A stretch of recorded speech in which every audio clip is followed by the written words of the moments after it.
Um decreto do governo federal de outubro estabeleceu metas obrigatórias para a reciclagem de embalagens de plástico. É a primeira vez que o Brasil adota essas regras para reduzir o volume de lixo plástico.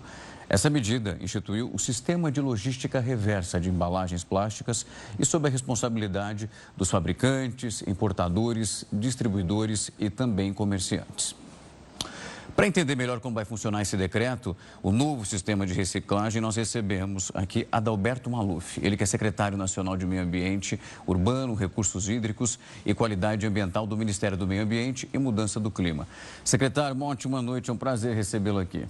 Boa noite, Rafael. É um prazer enorme estar aqui com vocês aqui na Record News. Secretário, eu queria começar ambientando, inclusive, quem nos acompanha nesse momento. Depois de 3 anos de muita discussão, nós temos o decreto que traz o sistema de logística reversa para essas embalagens. Ali nós temos metas que precisam ser batidas, esse nível de reciclagem que ele vai aumentar gradualmente ao longo dessa implementação. Como que foi estruturado exatamente aquilo que é apresentado, o que já foi publicado e essa equipe, imagino que multidisciplinar, que trabalha para trazer algo que é tão significativo e não visto antes na história do nosso país? Claro. Bem, esse ano a gente celebrou 15 anos da Política Nacional de Resíduos Sólidos.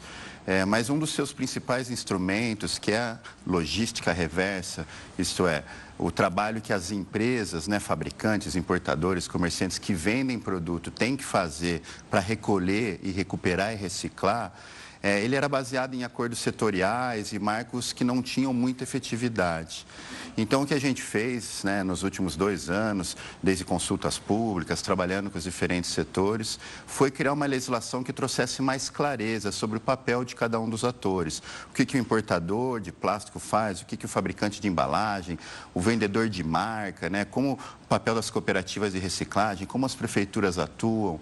Então, a gente trouxe metas de conteúdo reciclado mínimo, obrigatório para produzir embalagem plástica. Com isso, a gente cria uma demanda para essa embalagem ser reciclado para que a embalagem possa ter. Também tivemos um aumento bastante significativo da meta de recuperação e reciclagem, saindo de 32% para 50% de reciclagem em 2040.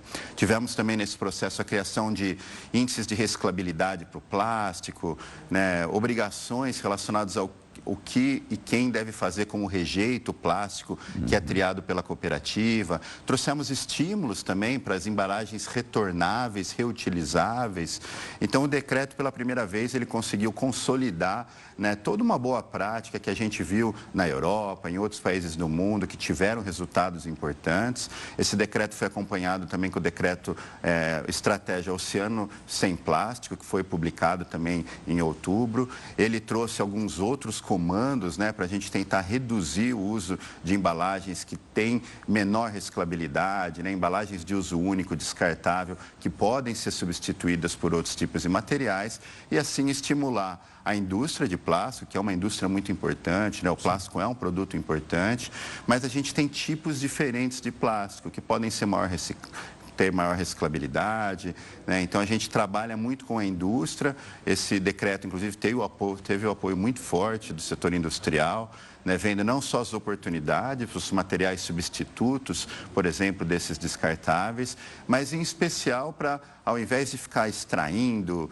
produzindo mais plástico e descartável, promover a economia circular. A economia circular, ela gera muitos benefícios do ponto de vista econômico, ambiental, social, e a economia circular, ela cria também a indústria do futuro, essa indústria muito mais produtiva, muito mais sustentável, e o decreto veio nesse sentido de aproximar todos os atores. Secretário, o senhor já trouxe pontos muito importantes, eu vou começar a esmiuçar eles para olharmos para os detalhes e quem está em casa nos acompanhar.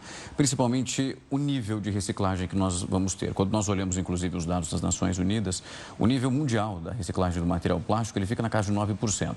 Hoje, atualmente, o Brasil, inclusive, está numa média que é maior do que a média mundial. Ficamos entre 22%, acima de 20%. Só que a métrica agora estabelecida pelo esse sistema é justamente aumentar a partir de 2036, passar então de 30% e até 2040 uma métrica de 50%. É bastante coisa. A minha dúvida é se hoje nós temos no Brasil uma estrutura para conseguir atingir esse nível ou se isso vai ser construído a partir desse momento com a publicação do decreto. Esse decreto vem já há 2 anos em negociação com o setor privado, não só o setor reciclador de plástico, o setor produtor, seja da resina, né, seja do PCR, que é essa resina reciclável, e os brand owners, né, os donos de marca que vendem esses produtos. Então, o que a gente viu é que nesses últimos 2 anos já tiveram investimentos muito importantes. A gente teve inauguração de pelo menos 4 grandes fábricas de reciclagem. Também o governo do presidente Lula voltou a investir muito em cooperativas de reciclagem, foram 120 milhões investidos nos últimos 2 anos, para criar uma estrutura maior de coleta. Nós temos hoje 800 mil catadores de material reciclado pelo Brasil, né? A grande maioria deles autônomos pelas ruas. Então, eles recuperam todo esse material. E o que a gente fez foi trazer uma estrutura que esse material tivesse reutilização pela indústria, voltasse como um insumo industrial, né? Então, tem a questão de redução dos impostos sobre o material reciclado. E aí, além dessa meta de recuperação, a gente trouxe a meta de conteúdo reciclado, que a gente viu pelos países que avançaram mais a reciclagem no mundo, né? Em especial ali a Alemanha, a França, os países europeus que são o Japão mesmo, a Coreia e outros, eles sempre traziam essa sugestão, incentivos para o uso do material reciclado para produzir novos. Por isso que a gente trouxe esse novo instrumento e com isso a gente espera garantir um pouco mais essa demanda para o material reciclado, para que ele seja incorporado nos produtos novos. Secretário, a logística reversa, ela traz também um ponto que é de responsabilização na cadeia, que é justamente olhando para o fabricante, para o importador e para o comerciante. Nós verificamos que, nesse instante, essa responsabilidade ela é partilhada durante todo esse processo. Eu queria muito entender como isso foi pensado, porque é uma logística grandiosa. Pensar como cada ente que nós temos nesse momento participando dessa produção, desse produto que é vendido, aonde ele vai ser reciclado, como que isso foi partilhado entre esses entes e como, inclusive, isso vai ser fiscalizado? Eu fico pensando, nesse instante, pegando um produto de fácil entendimento, ali, uma embalagem de Danone que foi comprada. Para quem vai essa responsabilidade dessa reciclagem? Como que é possível entender esse movimento acontecendo com eficácia para não ficar um jogo de empurra-empurra? Claro. A legislação brasileira, a política nacional, ela já previa essa responsabilidade compartilhada.